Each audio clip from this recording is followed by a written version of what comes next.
I'm Sharon Redrobe. I'm a vet and the head vet at Bristol Zoo Gardens. There's no such thing as a typical day, which is what keeps it interesting.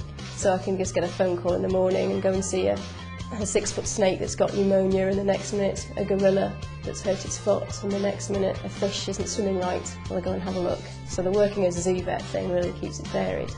So this guy's at least 80 years old, probably about 120, which isn't elderly for these guys. He's been at Bristol Zoo for a long time, and you can see he's quite used to people.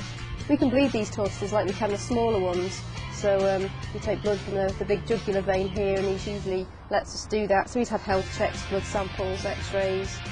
He had pneumonia once quite a few years ago, which we treated him for and he got over.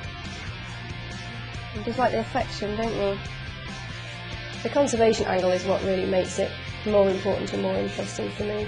Most of the animals we're working with are rare or endangered or very important, and so we have to preserve their breeding, look into their diets, keep them as healthy as possible, and it's looking for the bigger picture all the time. Some of the animals I look after are extinct in the wild. There are several of those species, and so they are very important. And then working with wild animals as well.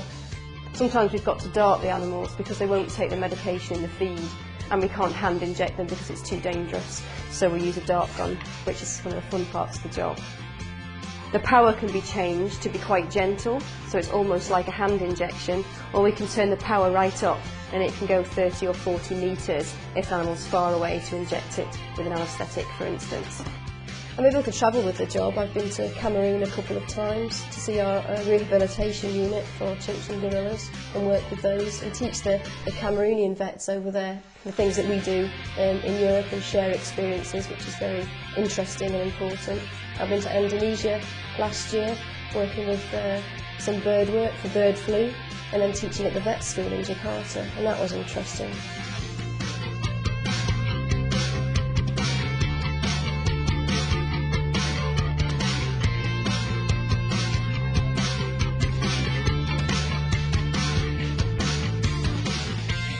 Going into conservation is one of the important and interesting ways of using that qualification. You don't have to pigeonhole yourself too early about being a dog or a cat or a cow vet. But conservation is a very interesting use of those skills. These are Asian lions, which are very different from African lions. So obviously they come from Asia, they come from a forest in India. There's only 350 left in the whole planet, so we're hoping to increase the numbers over the next few years by releasing some zoo animals. The best part is probably the variety and the intellectual stimulation. I've really got to think about what I'm doing, and not just the health and vet issues, but how the animal integrates with the rest of the group, whether it can be isolated or not, whether it's going to be used for breeding or not. For some of the easy answers we would do if it was a pet aren't available to us as a zoo vet. So I have to think a bit more, and the conservation angle is very interesting.